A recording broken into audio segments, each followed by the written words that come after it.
हरे कृष्णा। आइए श्रील प्रभुपाद जी का उपदेश अमृत श्रवण करते हैं। पहले गुरुदेव को प्रणाम कर लेते हैं।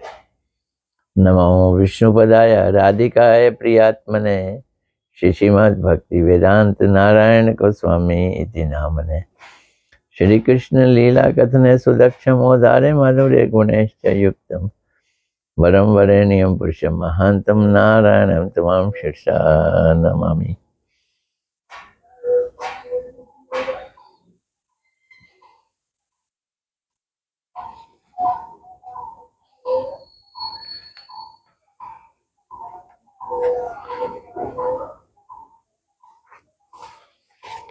तो आज का पहला प्रश्न शुरू करते हैं।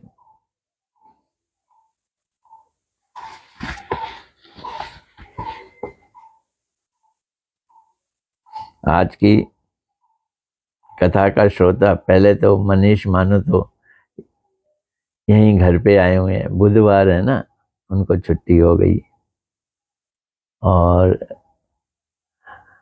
अब देखें सामने धीरे धीरे कौन कौन आता है, लास्ट में बताता हूं मैं। पहला प्रश्न थोड़ा सा ट्रिकी प्रश्न है। ट्रिकी क्या कह रहे हैं? क्या ध्यान कृत्रिम भाव से होता है? क्या ध्यान कृत्रिम भाव से होता है? कुछ कहना चाहते हैं प्रभुपाद जी, इस तरह से प्रश्न उन्होंने प्रस्तुत किया है। वास्तव में कहा गया है हमारे शास्त्रों में, स्मरण ही ध्यान बनता है। कीर्तन प्रभावे स्मरण हईवे से काले भजन निर्जन संभव। क्या मतलब इसका? कीर्तन करेंगे हम, उसके प्रभाव से स्वाभाविक रूप से स्मरण हो जाए। किसका स्मरण होगा? जिसका कीर्तन करोगे।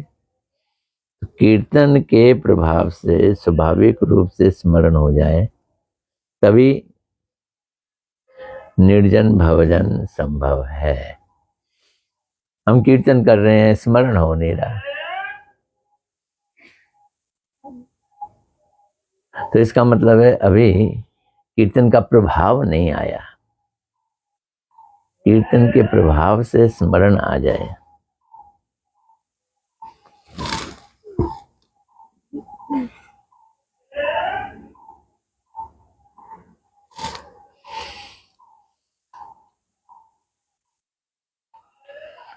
कब नहीं आएगा स्मरण? अरे चित्त अगर विक्षिप्त होगा तो स्मरण नहीं आएगा। विक्षिप्त चित्त से ध्यान संभव नहीं है। तो बोलते हैं कि ध्यान आर्टिफिशियल होता है, कृत्रिम होता है। तो अब वो बता रहे हैं कौन सा ध्यान कृत्रिम है। अगर चित्त विक्षिप्त है तो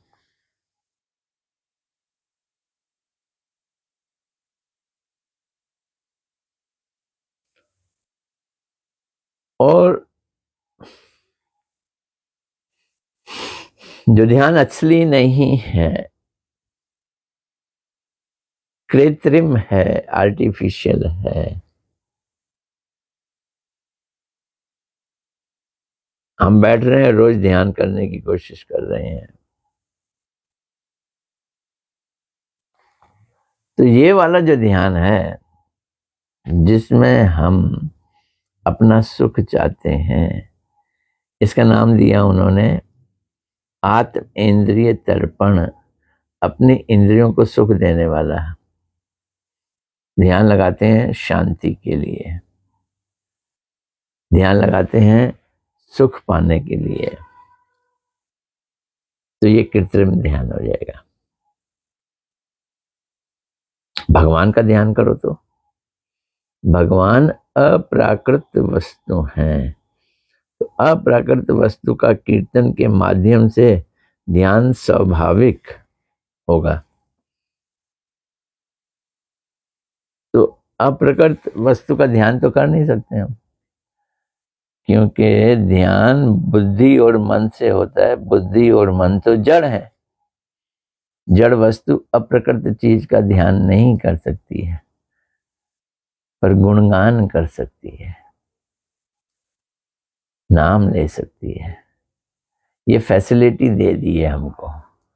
कलयुग के जीवों को भगवान ने ये फैसिलिटी दी है। क्या फैसिलिटी दी है? कि उस अप्रकृत वस्तु का नाम गान कर लो, नाम कीर्तन कर लो। तो अप्रकृत वस्तु का कीर्तन के माध्यम से फिर जब ध्यान लगेगा, कीर्तन करते जाओ करते जाओ करते जाओ। कीर्तन करने से क्या होगा? चित्त शुद्धि होगी, कीर्तन से शुद्धि होगी। तो कीर्तन के प्रभाव से धीरे धीरे स्मरण होगा, धीरे धीरे ध्यान लगेगा। ये कृत्रिम ध्यान नहीं होगा, ये अकृत्रिम ध्यान है। ये नकली नहीं होगा, ये असली होगा। अब देखो क्या है ये ध्यान? पूर्ण चेतन भगवान, उनके साथ अणुचेतन ये जीवात्मा का संबंध है। वो 5 प्रकार का संबंध है।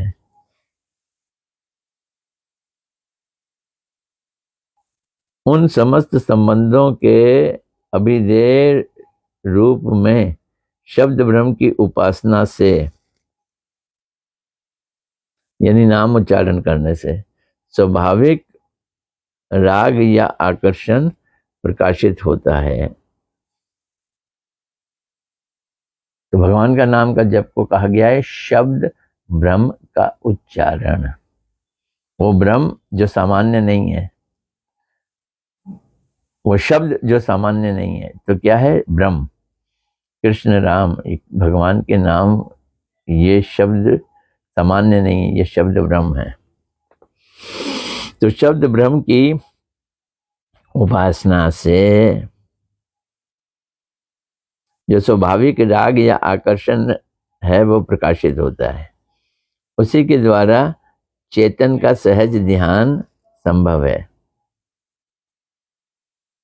ध्यान कब आएगा? जब राग आएगा। राग कब आएगा?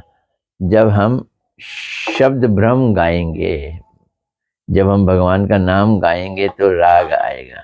ये समझना।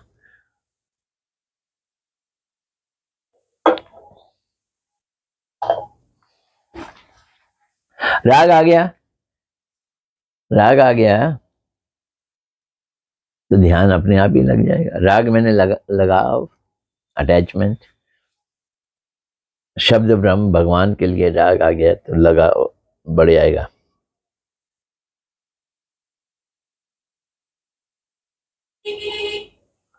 तो ये अणुचेतन का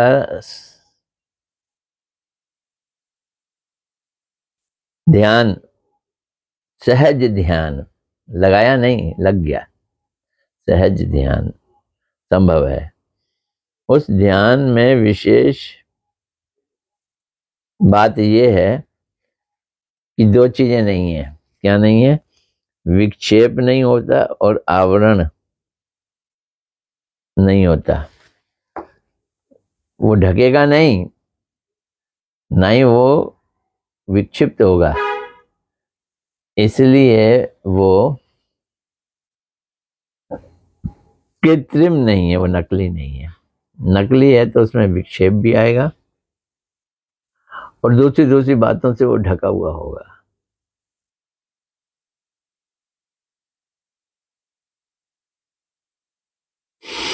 जो कृष्ण के सेवक हैं उनके संप्रदायों का ध्यान ऐसे ही लगता है।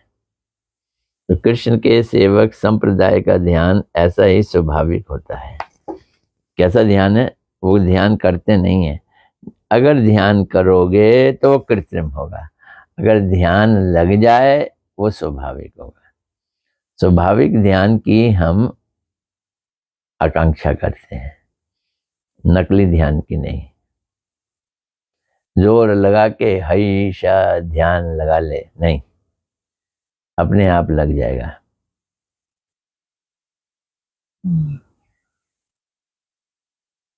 ये एक प्रश्न हो गया। दूसरा प्रश्न बहुत छोटा सा है। क्या चैतन्य चरितामृत लीला ग्रंथ है? तो प्रभुपाद जी उत्तर में कह रहे हैं, चैतन्य चरितामृत केवल चैतन्य देव का लीला ग्रंथ मात्र नहीं है, बल्कि ये एक अति अद्भुत महादार्शनिक विचारों वाला ग्रंथ है। तो क्या चैतन्य चरितामृत महाप्रभु जी की लीलाओं का ग्रंथ है? उसके उत्तर में कह रहे हैं कि खाली चैतन्य महाप्रभु का लीला ग्रंथ मात्र नहीं है ये, फिर इसमें अद्भुत महादार्शनिक विचार भी भरे हुए हैं। इसमें महाप्रभु की लीलाओं के साथ साथ दर्शन का भी व्याख्या है। खाली लीला नहीं है, दर्शन, फिलॉसफी भी है, फिलॉसफी भी है। श्री कृष्ण की द्वितीय लीला ही चैतन्य लीला तथा चैतन्य की द्वितीय लीला ही कृष्ण लीला है। सुनो भाई क्या कह रहे हैं प्रभुपाद जी, समझ लो तो अच्छा है, मैं कैसे समझूं? आप समझो, फिर मुझे भी समझा दो। श्री कृष्ण की प्रथम लीला राधा कृष्ण गोप गोपियों के साथ लीला प्रथम लीला है, वो तो कृष्ण लीला है। लेकिन राधा जी का भाव लेके जो लीला कर रहे हैं वो द्वितीय लीला है, सेकेंडरी लीला। तो श्री कृष्ण की द्वितीय लीला ही चैतन्य लीला है, और चैतन्य महाप्रभु की द्वितीय लीला कृष्ण लीला है। दोनों की दूसरी दूसरी लीलाएं एक्सचेंज हो जाती हैं।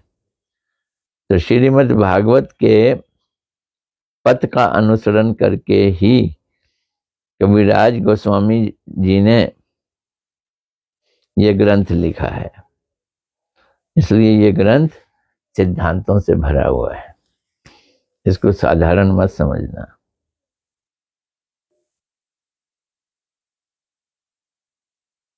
अब तीसरा प्रश्न लेते हैं। ये दूसरा प्रश्न छोटा सा था, छोटा सा आंसर।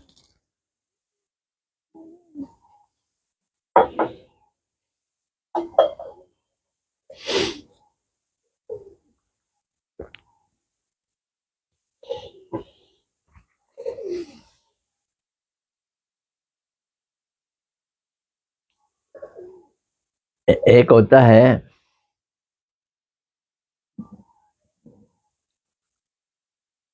भगवान को समर्पण, उसमें हम भगवान के बारे में सुनते हैं, उस रास्ते को कहते हैं श्रोत पंथ। और एक होता है तर्क करना, बहसबाजी करना। तो प्रश्न है, तर्क पंथी कौन है? कौन है जो तर्क करते हैं? प्रभुपाद जी कहते हैं, जो चैलेंजिंग मूड लेकर एब्सोल्यूट ट्रुथ पर आक्रमण करते हैं वे तर्कपंथी हैं। तर्कपंथी वो हैं जिनका तर्क भगवान पे आक्रमण करने के लिए होता है।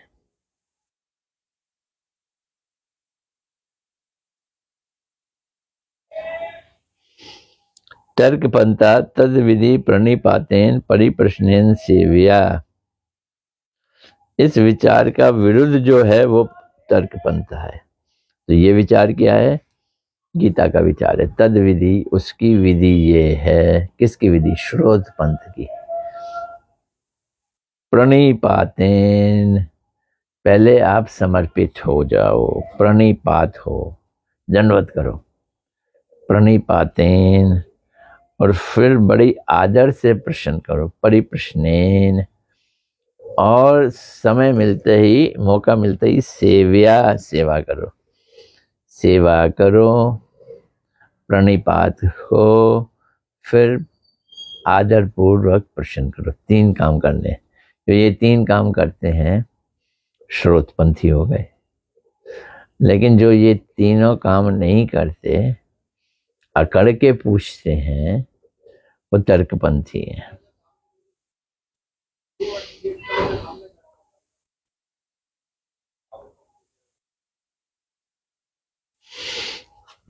तो एक रास्ता तो ये है, जिसे हम कहें एक पंथा, कि हम वास्तव में सत्य कीर्तनकारी गुरु से श्रवण करेंगे तथा भगवान के उन्मुख या उनके सम्मुख होने की चेष्टा करेंगे। एक रास्ता कैसे? गुरुदेव से श्रवण करना, हायर अथॉरिटी से। और दूसरा पंथ क्या है? अपने इंद्रिय ज्ञान के बल से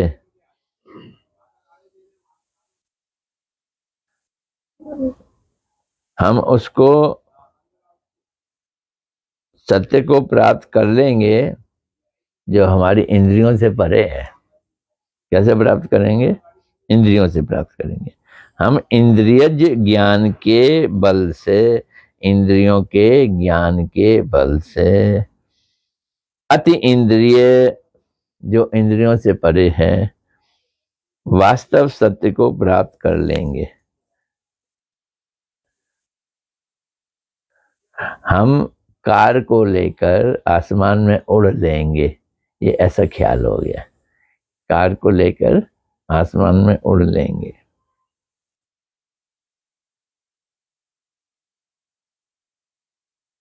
जो पहले वाला है इन दोनों में, पहले वाले को श्रोत पंथा कहते हैं तथा दूसरा तर्क पंथा है। अन्वय भाव से जो ग्रहित होता है वे श्रोत पंथा है तथा व्यतिरेक भाव से जो ग्रहित होता है वे तर्क पंथा है। तो जो कहा गया उसके सीधे शब्दों का अर्थ लें, वो अन्वय हो गया। ये श्रोत पंथा है, सीधे शब्दों को लेना। लेकिन अगर हम सीधे शब्द ना लें तो क्या करें? व्यतिरेक भाव से ग्रहित होता है वे तर्क बनता है। व्यतिरेक उल्टा करके बोले, अन्वय नहीं करें, व्यतिरेक करें। अन्वय मतलब डायरेक्ट अर्थ, व्यतिरेक मैंने उसका पलट, उल्टा, नेगेटिव अर्थ।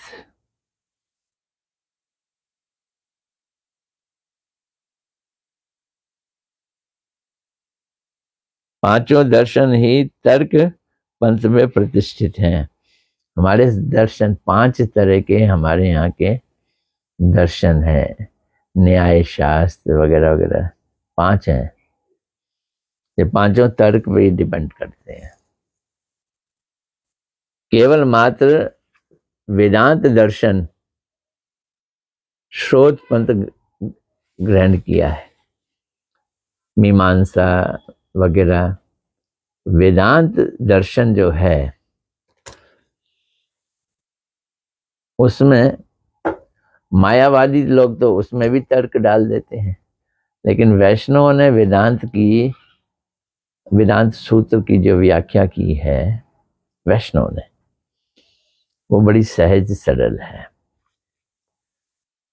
उसमें तर्क नहीं डाला, उन्होंने श्रोत पंथ डाला है। तो केवल मात्र वेदांत दर्शन ही श्रोत पंथ ग्रहण किया है। शंकराचार्य ने लोगों को मोहित करने के लिए श्रोत पंथ के नाम पर वेदांत दर्शन में तर्क को ही डाला है। मैंने बोला ना अभी, शंकराचार्य जी ने, मायावादियों ने वेदांत सूत्र में भी तर्क को डाल दिया है।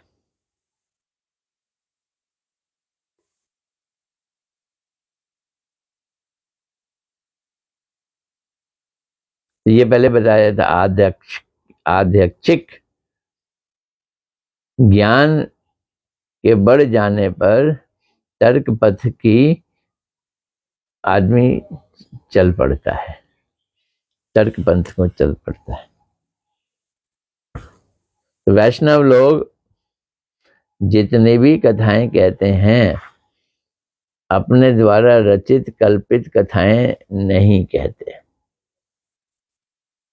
तो हम तो भगवान की कथा कहते हैं, महाप्रभु की कथा कहते हैं, भक्तों की कथा कहते हैं।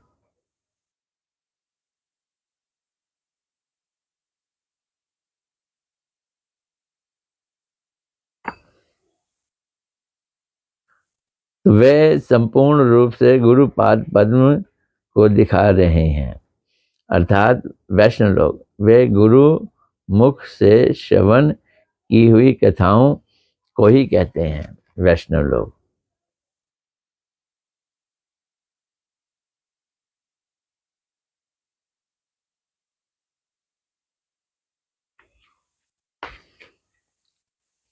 कई लोग कह सकते हैं कि मैं तो अपने ढंग से कथा करता हूं, अपने तरह से कहानियां भी सुना देता हूं, लेकिन मेरा अपना ढंग या कहानी गुरुदेव की बात को ही बताने के लिए होती है, कोशिश होती है। या जो गुरुदेव से सुना है उसको ही बड़े आसान ढंग से प्रस्तुत करके समझने लायक बनाकर बोलने की कोशिश करता हूँ। अंग्रेजी में कहते हैं पैलेटेबल। पैलेटेबल तो गुरु के मुख से सुनो और वही कथाएं कहो। गुरु 10-5 नहीं होते,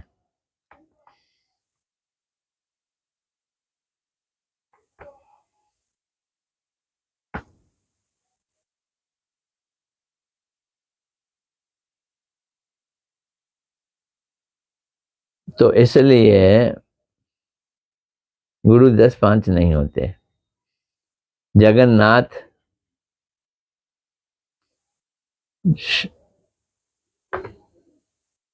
मन नाथ, मेरे नाथ वही जगन्नाथ, और मद गुरु वही जगत गुरु। एक बात समझ लो, absolute truth requires no challenge from anybody. ये प्रभुपाद जी इंग्लिश के भी सेंटेंस डाल देते हैं।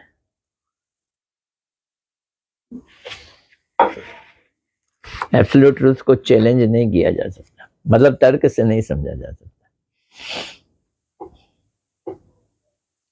कैसे समझा जा सकता है? समझा ही नहीं जा सकता। अरे फिर तो कुछ तो होगा। हाँ, एक ही चीज है, वो क्या है? अगर वो खुद कृपा करें तो समझा जा सकता है। Absolute truth becomes ready to bless you to understand him, तो समझा जा सकता है।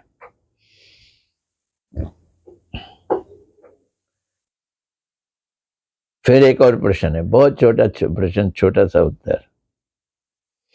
महाप्रभु के समय तो बहुतों ने गुरु का कार्य किया था।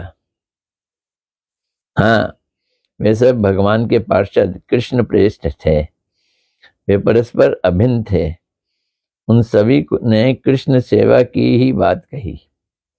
महाप्रभु के समय जितने गुरु बने हैं, 6 गोस्वामी, इन्होंने अलग से दीक्षाएं नहीं दी हैं, और जिन्होंने इनसे शिक्षा ली वो उनके गुरु बन गए। महाप्रभु जी के समय के ये लोग के बारे में क्या कहा है? वे भगवान के पार्षद और कृष्ण प्रेष्ठ हैं। महाप्रभु जी के समय जितने लोग थे वो कौन है? वो बद्ध जीव नहीं है, भगवान के पार्षद हैं और कृष्ण के प्रिय हैं।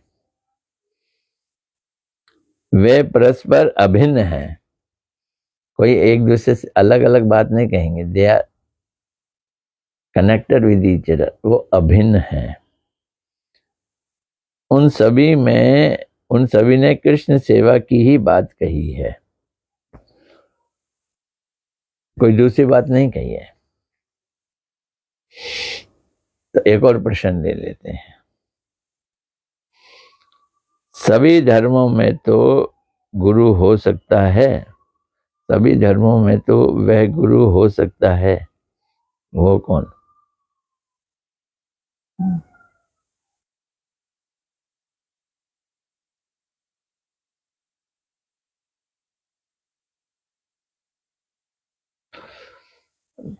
प्रभुपाद जी गुस्से में कह रहे हैं, क्या धर्म बहुत सारे हैं, सभी धर्म कह रहे हो? तो पता क्या शब्द बोल रहे हैं, ये धर्म धर्म शब्द छोड़ो। थोड़े गुस्से में आ गए, धर्म धर्म छोड़ो। जिस प्रकार गुरुपाद पद्म अद्वितीय हैं, गुरु भी एक है, उसी प्रकार धर्म भी एक ही है, उसका नाम है आत्मधर्म।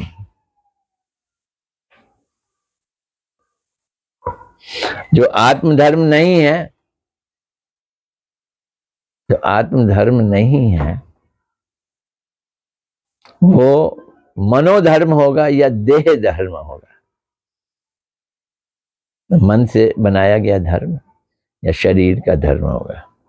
धर्म एक ही है, आत्मा का धर्म, आत्मा का स्वभाव, आत्मा की नेचर।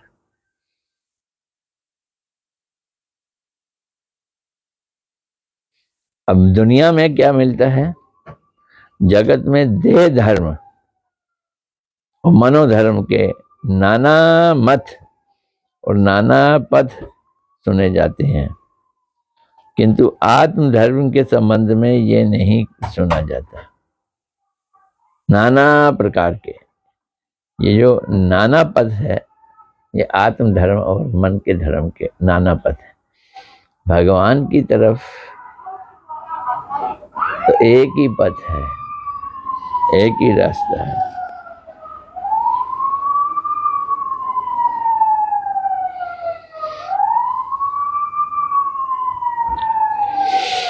तो आत्मधर्म अद्वितीय है। अद्वितीय का मतलब बहुत बढ़िया है ऐसा नहीं कह रहे, अद्वितीय है। मेरी आत्मा का धर्म उस जैसा कोई दूसरा धर्म हो ही नहीं सकता। बोले ना, और धर्म, दूसरे धर्म, अन्य धर्म, धर्म धर्म छोड़ो, आत्मा का ही धर्म होता है और वो अद्वितीय है, उस जैसा दूसरा नहीं है। तो आत्मधर्म अद्वितीय है, किंतु उसमें विचित्रताओं का अभाव नहीं है। अद्वितीय, कोई भी उसके जैसा नहीं है, पर उसमें वेराइटीज है, वेरीगेटेडनेस है, विचित्रताएं हैं। जितनी आत्माएं सबके अपने अपनी आत्माओं के स्वभाव के अनुसार अलग अलग हैं, विचित्रताएं हैं। यह विचित्रताओं से रहित धर्म नहीं है, मोनोटोनस सूखा धर्म नहीं है आत्मधर्म।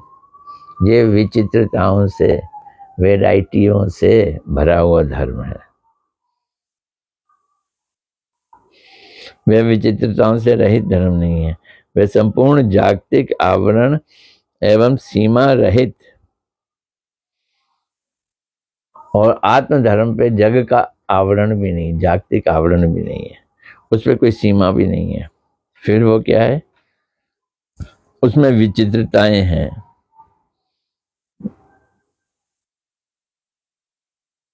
तो वो धर्म विचित्रताओं से रहित नहीं है, वह संपूर्ण जागतिक आवरण एवं सीमा रहित है, उसकी सीमा भी नहीं है। वो विशुद्ध है, निर्मल है, आत्मा की स्वाभाविक स्वच्छंद वृत्ति है। आत्मधर्म आत्मा की स्वाभाविक वृत्ति।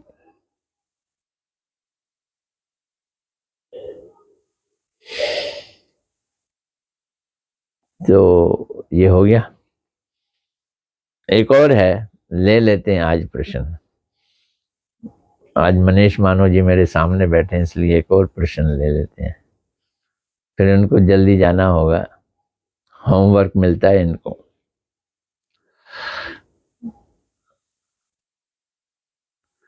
हम लोग वास्तव सत्य कैसे जान पाएंगे? वास्तव सत्य कैसे जानेंगे?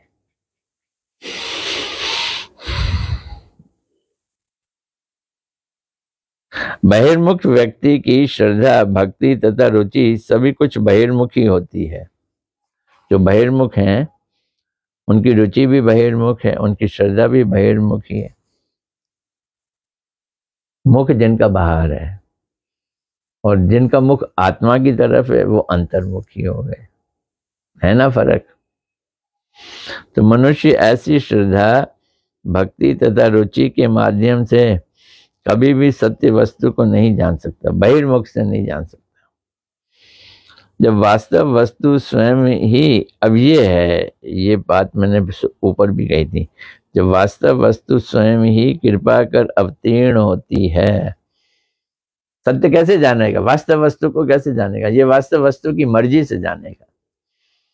तो वास्तव वस्तु जब स्वयं कृपा करके अवतीर्ण होती है तभी वह स्वयं ही अपने को जना देती है, तब वो जना देती है वास्तव वस्तु। हम नहीं जान सकते। किस वस्तु को प्राप्त करना चाहिए? अप्रकट सेवा उन्मुख व्यक्ति को चेत गुरु कृपा पूर्वक जना देते हैं। कौन सी वस्तु प्राप्त करनी है ये हमें कैसे पता चलेगी?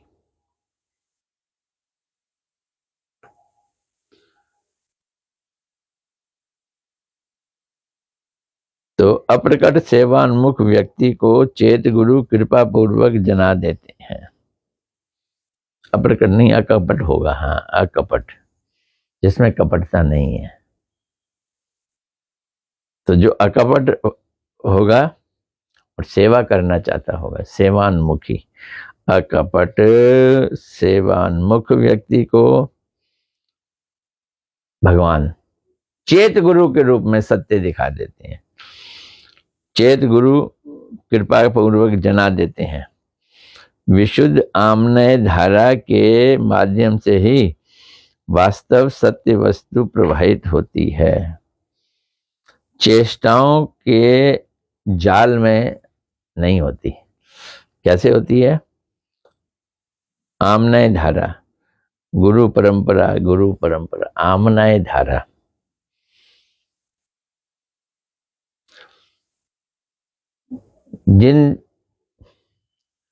जिन बातों को, जिन महात्माओं को हमारे आचार्यों ने जिनकी बातों को ग्रहण किया है उनकी बातें आमनय कहलाती हैं। तो विशुद्ध आमनय धारा के माध्यम से ही वास्तव सत्य वस्तु प्रवाहित होती है। तो विशुद्ध आमनय धारा, गुरु शिष्य की परंपरा, आमनय धारा, उसमें वास्तव सत्य फ्लोट करता है, उसमें बहता है। यह आमनय धारा वास्तव वस्तु को प्रकाशित करती है। चेष्टाओं से, प्रयासों से, ध्यान से, योग से वास्तव वस्तु का पता नहीं चलेगा। चलो, आज कई सारे प्रश्न हो गए, अब हम कल लेंगे। कल क्या वार है? शुक्रवार है? नहीं, कल वीरवार है। अभी तो 2 दिन और हैं। हरे कृष्णा कृष्णा कृष्णा हरे हरे, हरे राम राम राम हरे हरे।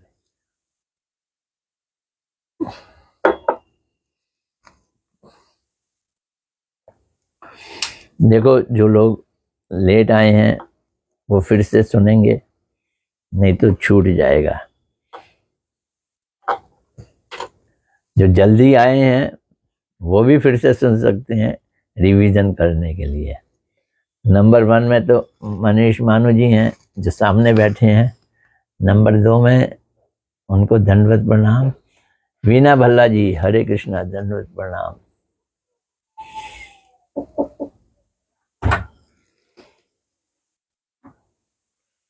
दूसरे हैं, वाह, सचिन मल्होत्रा जी, हरे कृष्णा, दंडवत प्रणाम। रूबी गोस्वामी जी, हरे कृष्णा, दंडवत प्रणाम। अंशिता दुग्गल जी भी आ गई, हरे कृष्णा, दंडवत प्रणाम। नीलू भाटिया जी, हरे कृष्णा, दंडवत प्रणाम। तो इतने लोग रहे, बाकी लोग बाद में सुन सकते हैं। कल मिलेंगे। हरे कृष्णा कृष्णा कृष्णा हरे हरे, हरे राम राम राम हरे हरे।